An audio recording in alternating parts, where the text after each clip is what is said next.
Who then can be saved?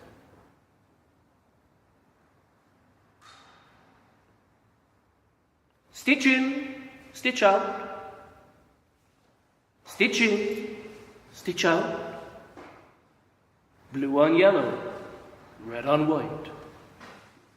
4 dainty daisies, bumblebees alighting on snow-soft petals dip into the stamen in search of nectar. You can almost hear them buzz. Fine needlework, a rare skill these days, Granny pontificates as if totally unaware that she is in church.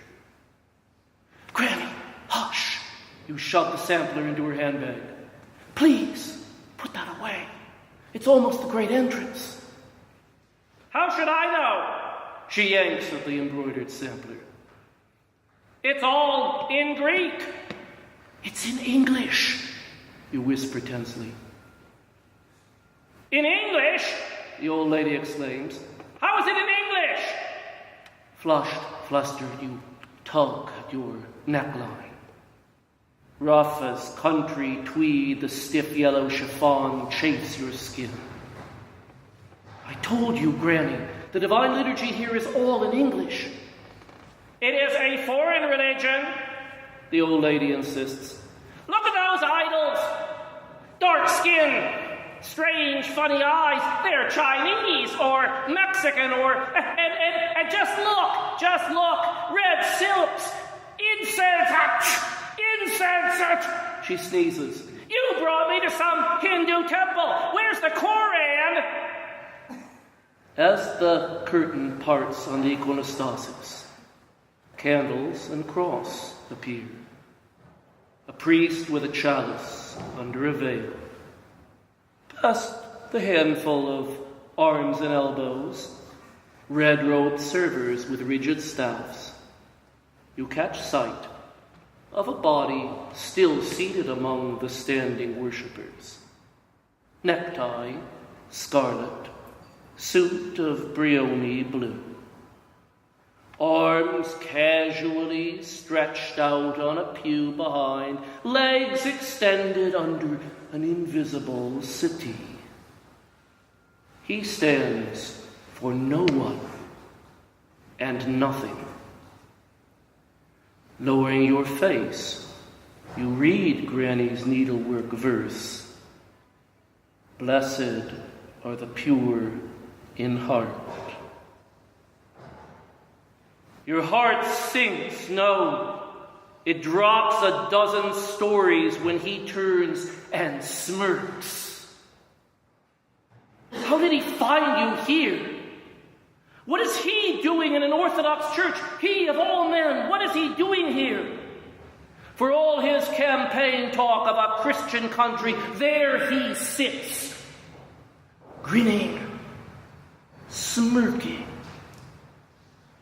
just as he did years ago when... Catherine, asks Granny, who's that man you're looking at? Who's that man over there you're staring at? No one. You retort. Smiling sardonically, she comments, it's not your first, spreading your legs for every Tom, Dick, and... Stop! You cover her mouth with your hand. Isn't it ironic? She removes your hand. Catherine means pure. Blessed are the pure. Dropping down stories of memory, you were 10 years old again. Sitting on your father's antique settee in the governor's mansion. MacLeod, the attorney general, already 40, nudges your father's elbow. Just think. In 10 years I could be dating that voluptuous piece of... At age 13, you were fluent in Russian, French, Spanish. You tied evolutionary biologists in logical knots. But it was not the logic that MacLeod craved. In that corridor, right under your father's nose, a stiff blue staff pressing against yellow chiffon.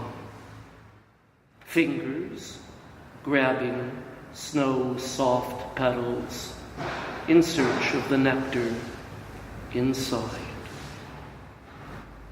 You never told anyone all these years.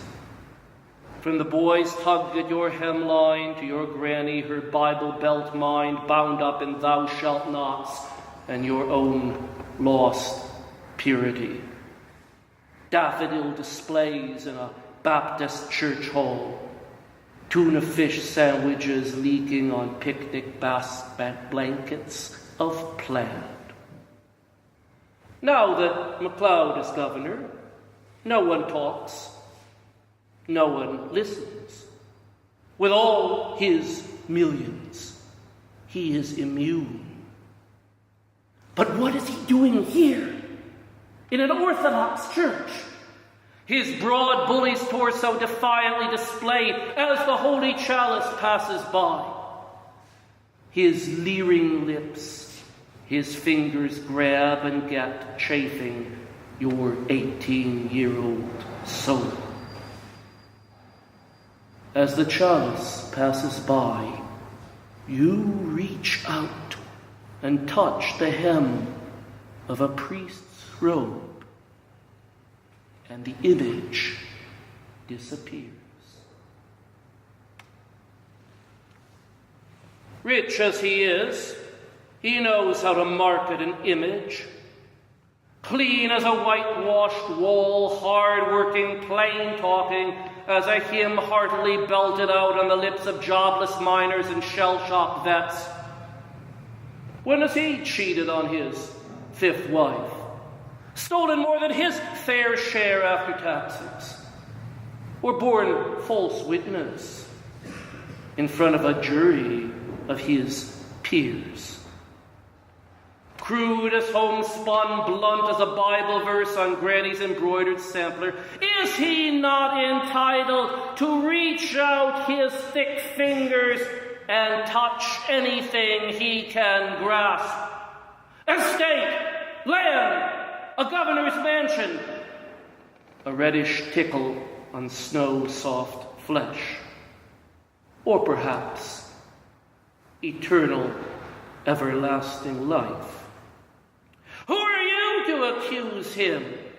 A governor's guru, smart aleck slut named Catherine, losing her purity at age 13.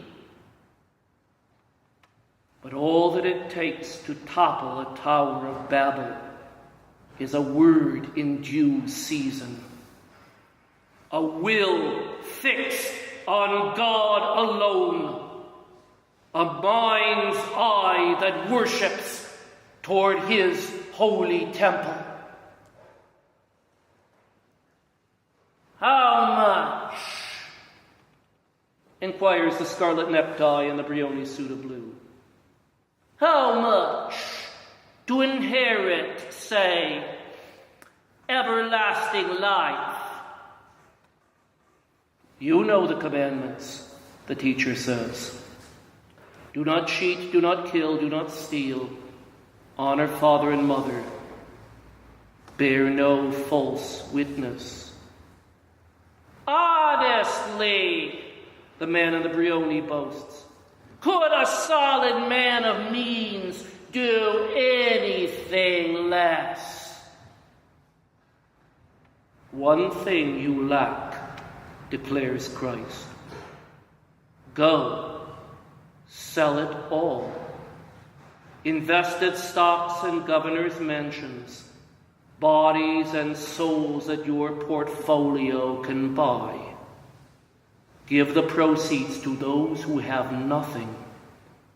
Then come, follow me. So fanatical, the rich man sighs, fondling a coin as he slowly slips away.